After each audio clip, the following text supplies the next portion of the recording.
स्वागत है आपका कमल स्टडी पॉइंट पे। दोस्तों, आज का हमारा टॉपिक है ब्रिटिश प्रशासन तथा उनकी नीतियां एवं उनके प्रभाव क्या क्या थे। तो ब्रिटिश शासन की जो नीतियां थी, ब्रिटिश प्रशासन की जो नीतियां एवं जो प्रभाव थे, क्या क्या हमें देखने को मिलता है, हम इन क्वेश्चनों के माध्यम से इनको पूरा करेंगे। लेकिन पहले उससे पहले उसकी थोड़ी सी डेफिनेशन जान लेते हैं कि ब्रिटिश प्रशासन क्या था, ब्रिटिश प्रशासन की जो नीतियां कैसे थी और कैसे इनके ऊपर प्रभाव पड़ा था। बाकी ये क्वेश्चन बाद में देखते हैं। दोस्तों, देखते हैं कि जो कर्नाटक युद्ध हुआ था, कर्नाटक युद्ध के द्वारा कर्नाटक युद्ध के द्वारा जो ईस्ट इंडिया कंपनी ने अपनी प्रतिद्वंदी जो फ्रांसीसी कंपनी थी, फ्रांसीसी कंपनी को भारत के बाहर रास्ता दिखा दी।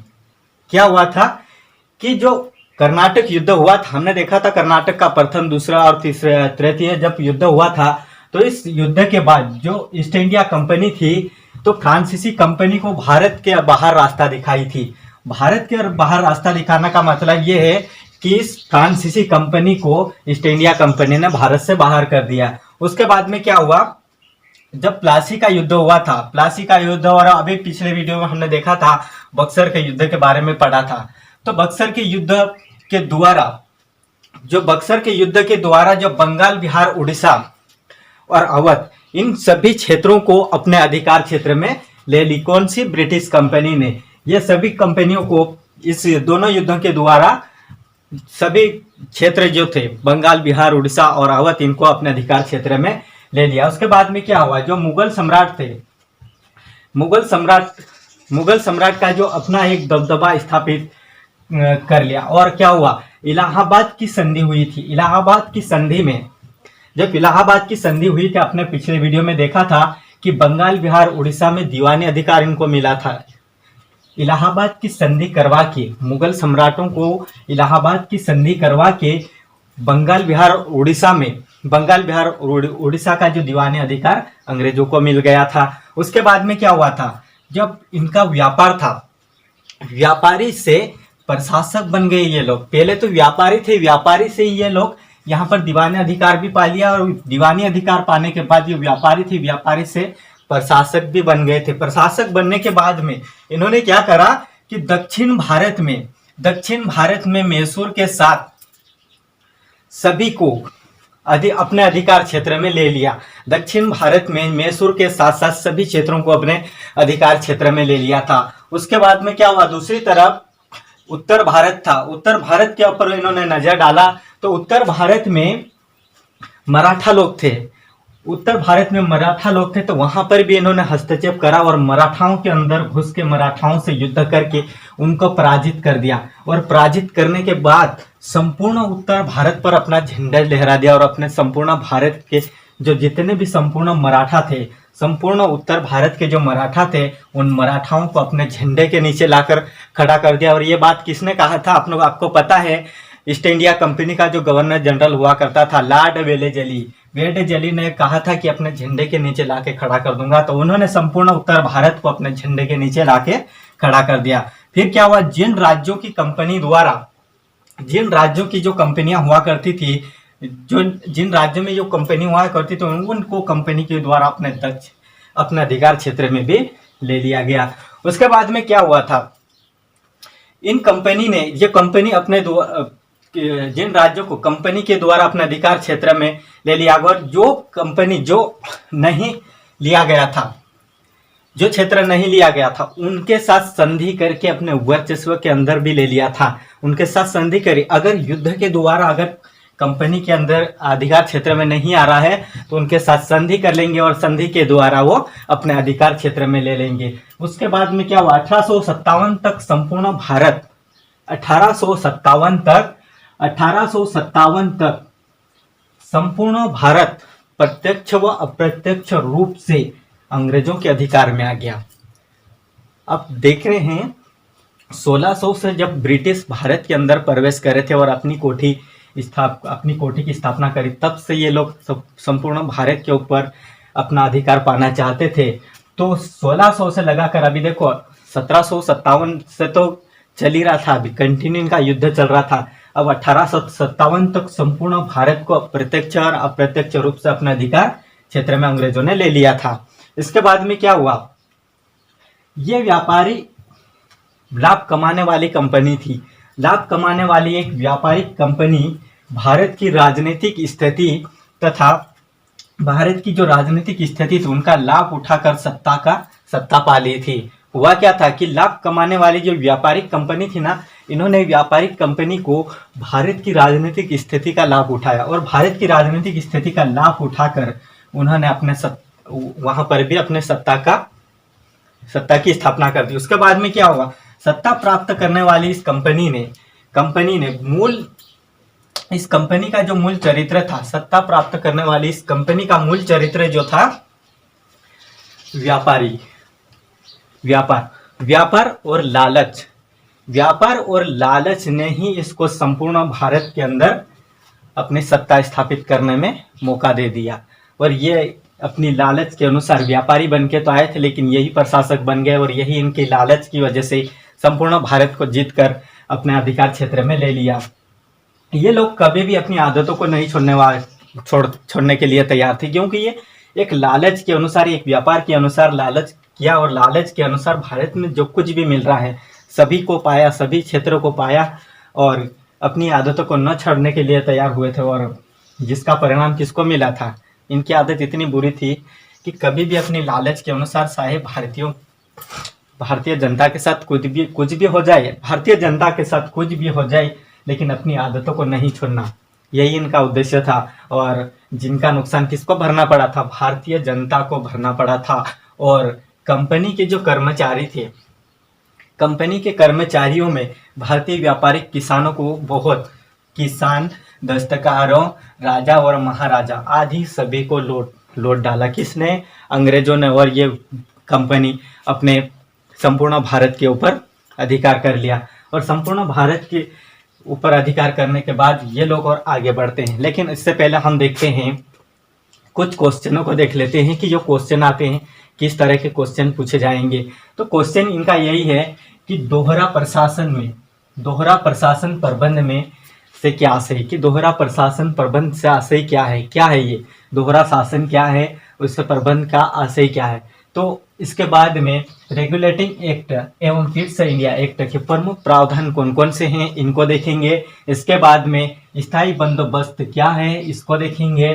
जो स्थायी बंदोबस्त व्यवस्था है ये क्या है, इसको देखना है। और ब्रिटिश शासन की जो आर्थिक नीतियां थी, ब्रिटिश शासन की आर्थिक नीतियां एवं उसके दुष्परिणाम क्या क्या भुगतना पड़ा भारतीय जनता को, ये देखेंगे। इसके बाद में ब्रिटिश शासन द्वारा किए गए सुधारों का क्या उद्देश्य था, कि जो ब्रिटिश शासन द्वारा किए गए जो सुधार थे, है ना, इनका उद्देश्य क्या था, कि क्यों ये ब्रिटिश शासन द्वारा कुछ सुधार किए गए थे, इनका क्या शासन था। तो देखते हैं दोस्तों आगे प्रबंध से क्या आशय है। ब्रिटिश प्रशासन के अंतर्गत पहला क्वेश्चन जो आता है हमारा, दोहरा शासन प्रबंध क्या है, इसके आशय क्या है, उसका उद्देश्य क्या है, ये हम देख लेते हैं। तो चलो शुरू करते हैं। बंगाल की समस्त शक्तियां कंपनी के हाथों में थी। बंगाल की जितनी भी शक्तियां थी ये कंपनी के हाथों में थी, इसीलिए अपने वो पूरी शक्तियां तो इसके हाथों में थी, इसे उत्तरदायित्व से भी मुक्त थी। मतलब इसकी शक्तियां तो पूरी इसके हाथों में थी, लेकिन जो उसका उत्तरदायित्व होता था वो इससे मुक्त थे। ये इनका उत्तरदायित्व इनके हाथ में नहीं था। तो नवाब के पास, जो नवाब होता था, नवाब के पास शासन का संपूर्ण दायित्व होता था। ये कंपनी के पास नहीं था, ये नवाब के पास था, संपूर्ण दायित्व नवाब के पास था। इसीलिए नवाब के पास संपूर्ण दायित्व तो था, लेकिन नवाब के पास में शक्ति तथा धन नहीं था। नवाब के पास शक्ति तथा धन नहीं था, इसीलिए कंपनी के पास सेना और धन ये दोनों अवेलेबल था। इसीलिए कंपनी, अब आगे देखते हैं कि क्या होता है इस कंपनी का। शासन और सुरक्षा के प्रति जिम्मेदारी किसकी नहीं थी? कंपनी की नहीं थी। शासन और सुरक्षा की जिम्मेदारी कंपनी की नहीं थी, किसकी थी? नवाब के पास थी। नवाब की ये शासन और सुरक्षा की जिम्मेदारी नवाब की थी, ये कंपनी की थी, नहीं, ये जिम्मेदारी कंपनी की नहीं थी। अतः बंगाल दोहरे शासन, जो बंगाल का जो दोहरा शासन लागू हुआ था, बंगाल का दोहरा शासन जनता को अपार कष्ट में डाल दिया था, क्योंकि जो नवाब के पास शासन का उत्तरदायित्व तो था, उनके पास शक्ति और धन नहीं था। ये कंपनी के पास था, ये शक्ति और धन ये नवाब के पास नहीं था, ये कंपनी के पास थी।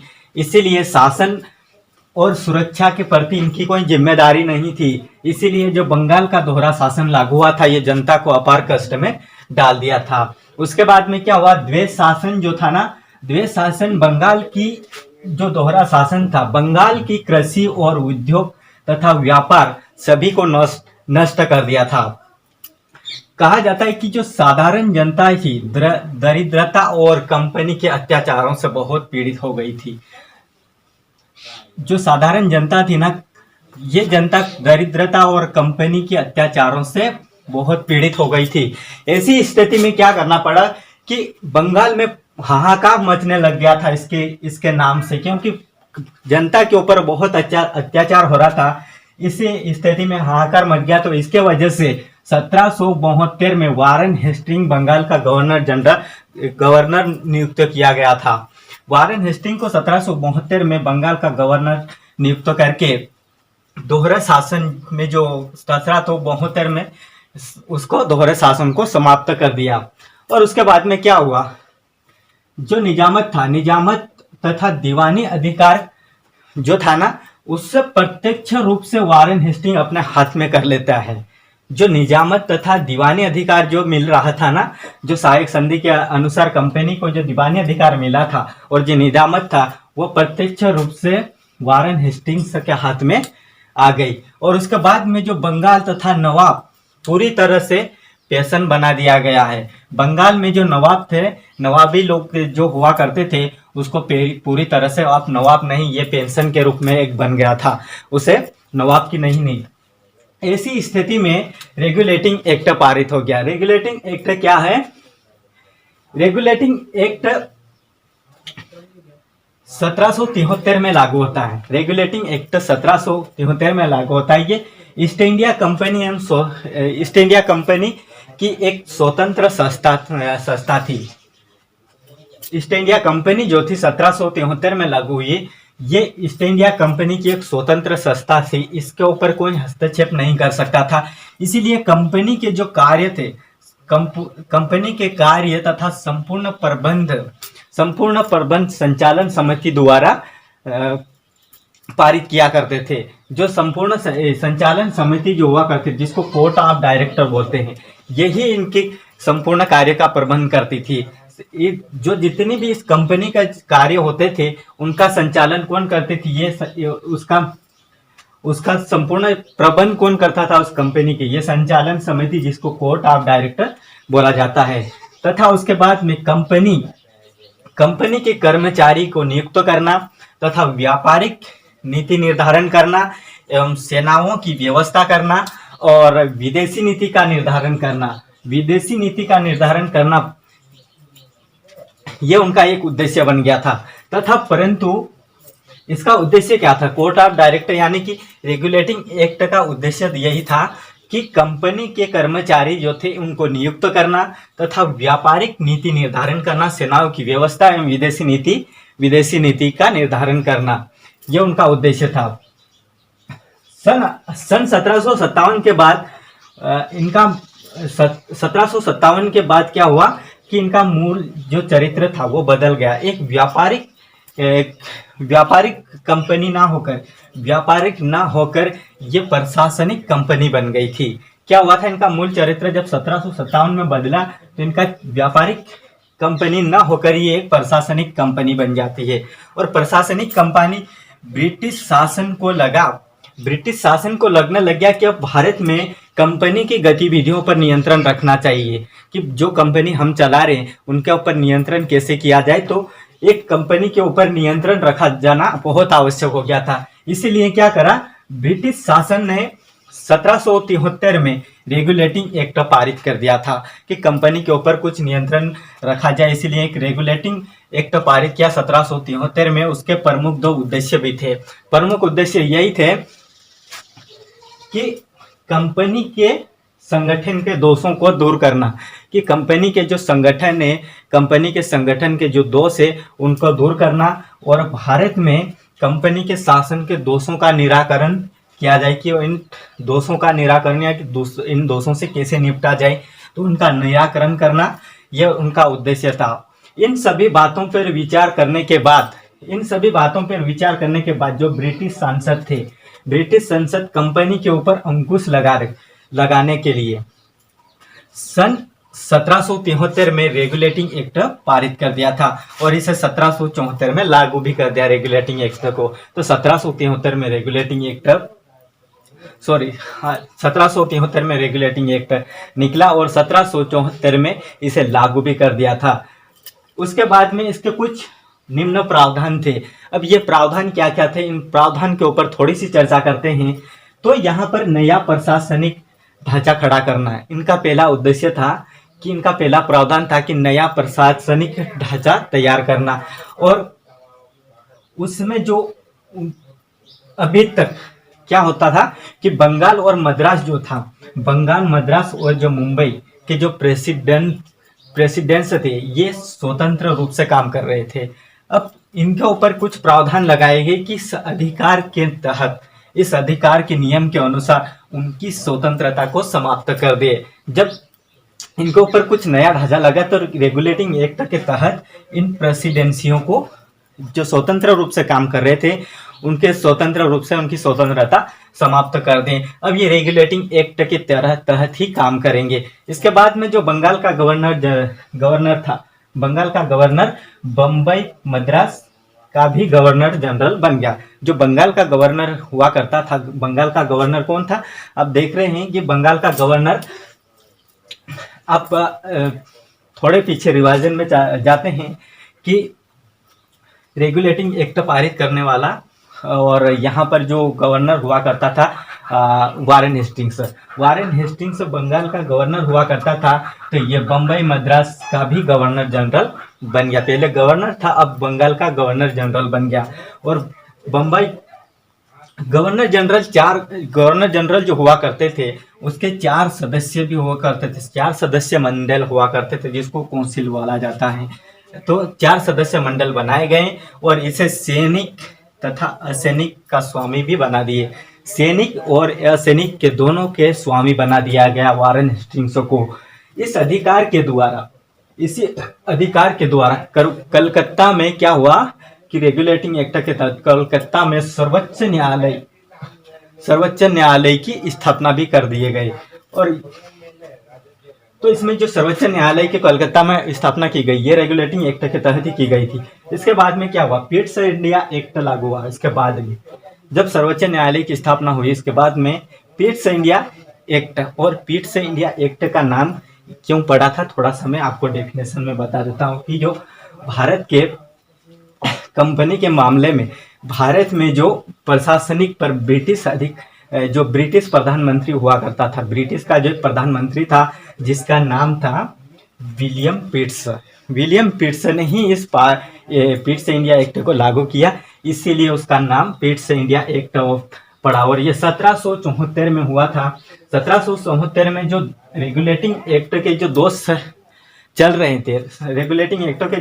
रहे थे उनको समाप्त करना तथा भारतीय क्षेत्रों में कुशल प्रबंध तथा भारत की स्थिति और कंपनी की कार्यप्रणाली को नियंत्रित करने के उद्देश्य से उनको 1784 में कि इन जो मतलब आपने देखा होगा कि जो रेगुलेटिंग एक्ट में कुछ दोष चल रहे थे। अपन रेगुलेटिंग एक्ट में देखे कि कुछ रेगुलेटिंग एक्ट के दोष चल रहे थे और भारतीय क्षेत्रों में प्रशासनिक कुशल चल रहा था, और उसके बाद भारत की स्थिति भी देखी जा रही थी और कंपनी की कार्यप्रणाली को नियंत्रित भी किया जाना आवश्यक था। तो उन उद्देश्यों से 1784 में जो ब्रिटिश प्रधानमंत्री था विलियम पिट्सन ने पिट्स इंडिया एक्ट पारित करा दिया और यही इसीलिए इसका नाम पिट्स इंडिया एक्ट भी पड़ा। और कंपनी के मामले में देखा जाता है, कंपनी के मामले में भारत की प्रशासनिक पर ब्रिटिश अधिकाधिक नियंत्रण का अधिकार भी ब्रिटिशों को दे दिया गया। और इनका जो कार्य निदेशक मंडल और भारत सरकार को आवश्यक परामर्श देना, यह इनका दूसरा उद्देश्य था। और इनकी कार्य प्रणाली पर नियंत्रण भी रखा जाना, यह भी पिट्स इंडिया एक्ट का ही उद्देश्य था। दूसरा, शासन तथा सेना और लगान संबंधी मामलों में छह सदस्यीय मंडल नियुक्त किए गए थे कि इन कार्यों के ऊपर नियंत्रण रखा जाए। और इसीलिए उन्होंने बोर्ड ऑफ कंट्रोल को यहाँ पर नियुक्त कर दिया, बोर्ड ऑफ कंट्रोल, जिसे आप देख रहे हैं कि भारत सरकार को आवश्यक परामर्श देना, कार्य निदेशक मंडल तथा नियंत्रण का अधिकार देना और कार्य प्रणाली पर नियंत्रण रखना, शासन, सेना, लगान संबंधी ऐसे मामलों में 6 सदस्यीय मंडल यानी कि बोर्ड ऑफ कंट्रोल को नियुक्त किया गया। इसके बाद में 1784 की एक्ट में गवर्नर जनरल शासन की भूमिका में आ गए। जो गवर्नर जनरल हुआ करते थे और कौन था, 1784 में गवर्नर जनरल शासन की भूमिका में आ गए थे। उसके बाद में क्या हुआ, जो शासन की भूमिका में आने के बाद में जो सेना, पुलिस और सरकारी कर्मचारी तथा न्यायपालिका के माध्यम से ये शासन चलाने लग गया, जो गवर्नर जनरल हुआ करता था बंगाल का। तो दोस्तों आज के वीडियो में इतना ही, ये वीडियो लंबा हो जाएगा, इसीलिए बाकी का जो क्वेश्चन था हमारा, तो आगे वाले क्वेश्चन के आप देख रहे हैं कि स्थायी बंदोबस्त व्यवस्था और ब्रिटिश शासन की नीतियां, इनके बारे में जो आगे वाले क्वेश्चन मैंने आपको बताया कि 4-5 क्वेश्चन है,